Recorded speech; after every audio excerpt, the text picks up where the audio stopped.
Welcome, ladies and gentlemen. Thank you so much for your great support always. I'm so grateful for your continued support to this channel. Thank you so much, ladies and gentlemen. Now, as we speak, Raila Odinga is distancing himself from this mess of Kenya Kwanza government. At the same time, the man donated his members from ODM party as experts who are going to change some mess that was in this Kenya Kwanza government. But as we speak, the man is saying that he's not part of Ruto's government and is having a right to come and single out some issues that William Ruto needs to correct. The same question I asked yesterday in a certain video.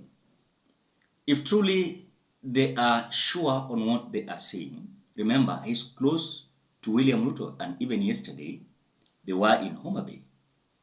But now Raila Odinga is saying that even this handshake of Uhuru Muigai Kenyatta, together with this of William Ruto, is not part of that. When you see Raila Odinga is distancing himself from kind of government, you can sure single out some issues that Raila Odinga is like, no, if I engage myself in this, then I'm going to deteriorate my support base. As the way you saw what happened immediately, the Gen Z's demonstration was over. You saw the Raila Odinga and William Ruto working together. On the same note, William Ruto rushed to work with, of course, Uhuru Muigai Kenyatta's close allies. So I want you to listen to Raila Odinga coming out to say that even the fact that we branded that conversation in between him and Uhuru Kenyatta during the Jubilee government, remember one thing, Raila Odinga is saying there was no handshake at all in between him and Uhuru Muigai Kenyatta. And today, also, there's no handshake in between him and William Samoei Ruto. So even this issue of abduction is against it and is telling William Ruto to stop it. I want you to listen to Raila Odinga. But before we watch, as you always do, ensure you like the video. When you like the video, you automatically support the work that I'm doing in this channel, because sometimes you watch and you forget liking the video. So this is just a reminder. As you watch, ensure you like. Let us listen to Raila Odinga. Well,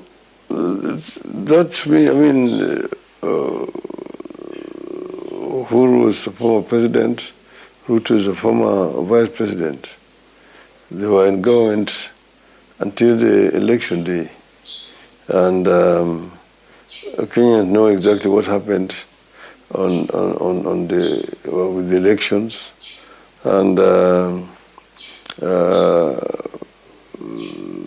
they had been working in the same government until the last time, and Uhuru went to the swearing-in ceremony and handed over power to Ruto. So they were also at odds in the build-up to the 2022 election, and which was, you can argue, was fueled by Uhuru Kenyatta's handshake with you.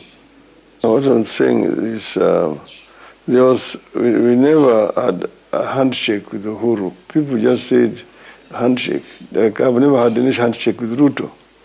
People actually misconceive this as the word of handshake.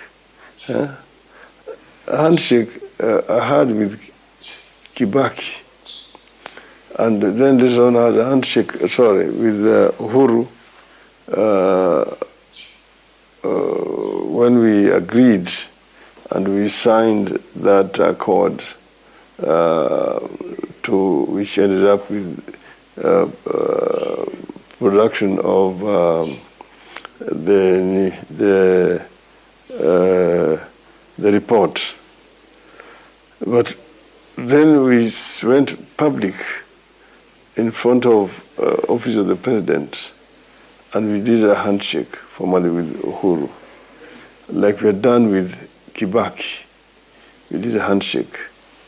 I have not had any handshake with Ruto, because we have not agreed on a written document Okay. Uhuru just greeted Ruto. They never said that this is a handshake, that they are going to work together. That has not been the case. But later on, we saw a nomination of cabinet secretaries which had names of perceived allies of the former head of state. Well, Ruto had said that he wanted to form a government that was representative of the rest of the country. And he had started, when he got some people from ODM, and now he got people from Jubilee, and so on. And that itself is not a handshake. It's just burdening his government. Okay? But if there's any handshake, it will be on the basis of things which have been negotiated and agreed on. And then it will be announced formally that we have now come to an agreement. This is what we are going to implement. So William Ruto is being pushed into a tight corner, that even now two doors are coming out to tell, of course, to show that they are not going to be part of the so-called Kenya Kwanza government. Look at the issue of Rigathi Gachagua yesterday. Then you look at the statement of Raila Odinga yesterday, of course, in Homa Bay. At the same time, William Ruto was in Homa Bay together with Raila Odinga. So William Ruto was coming out like, I'm confessing, this issue of abduction is going to come to an end. But again, parents must come out to teach their, of course, their children. That is like William Ruto is trying to say, what they are doing is not good. And of course, if they dare me, I'm going to deal with them sacafoniously. But again, on the same note, as he's like confessing, but on the other side, he's showing like he doesn't know who is this person or who are these individuals who are abducting Kenyans. But remember, immediately Rigathi Gachagua leaked some issues there. It forced William Ruto to talk last, you know, after a bigger percentage of leaders in Kenya came out saying, no, this abduction is too much, including even those who are with William Samoei Ruto. So William Ruto said this. Semekana mambo ya abduction tutakomesha, ndio vijana wa Kenya waweze kuishi kwa amani na vile vile wawe na nidhamu na wawe wangwana, tuweze kujenga Kenya tukiwa pamoja. Tumekubaliana? But the question is, are you sure that the man is going to listen to advice of several leaders across the board? Because I'm worried, even despite of Raila Odinga saying that William Ruto needs to do this, William Ruto needs to do this, he must do this. But the man is always his own advisor. He usually advises himself. The man is so lethal that even you cannot compare him with Moi. Remember, yes, some individuals might say that, but again, Moi set aside a certain room that these individuals who were going against the government, they were being arrested and tortured, like, for example, Kina Raila Odinga. But as you speak, these young youths, they're being arrested. You don't know where they're being taken to. You don't know where they are. And that is a lot of worries. But of course, you've seen during the demonstration, when someone disappears, he's not coming back alive. So that is something that is giving Kenyans a lot of worries. So Raila Odinga, despite of him coming out correct and say that Ruto should do this, Ruto should do this, I don't think if William Ruto is going to follow that. Listen to Raila Odinga. Well, see, the government has got a responsibility to make life easier for the population. At the same time, the government has also a responsibility to initiate certain projects which makes life easier for the people and creates wealth for the nation. So it is a challenge all the times, inflicting pain on the people and making it easier also for the people at the same time. So I would ask the government to basically take a very comprehensive look at what is happening, because people have been hurting. The cost of living has been very high. There are ways in which you can ease it, but also still be able to get sufficient revenue that you require for to be able to provide certain services to the country. We are in this situation not for the first time.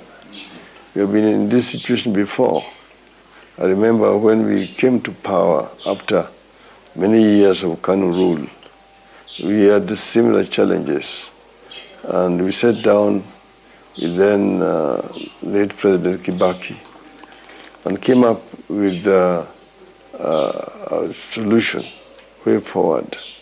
You know, we had promised in our campaign that we are going to introduce free primary education in the country. And in spite of serious challenges facing us at that time, we introduced free primary education. And we found wastages which were there in terms of revenue collection and also in terms of procurement, which were highly inflated. Basically, the animal called corruption. And we dealt with that animal called corruption. If you can deal with that issue of corruption, there is enough money. There will be enough money in the country, because there's a lot of wastage of public resources. So you don't need to overtax the people to raise revenue. So going forward, I think as Raila Odinga is distancing himself from this government, remember one thing, Raila Odinga is in a position where he should not be. And Raila Odinga was not to join this so-called Kenya Kwanza government.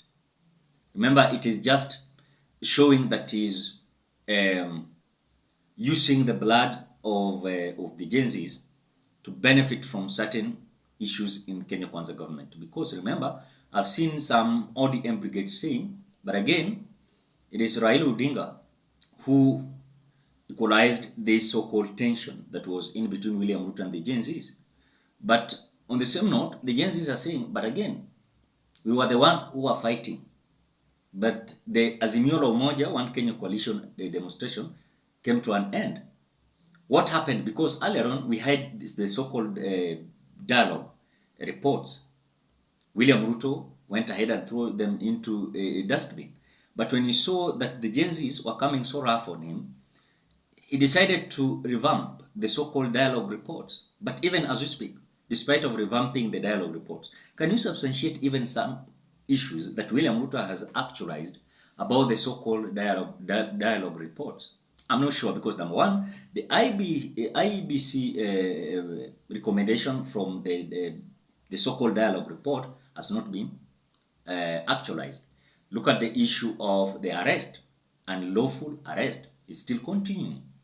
They agreed that the taxes were going to be lowered. I don't know how it's going to be, but on the same note, look at the bigger percentage of dialogue reports. It is dead.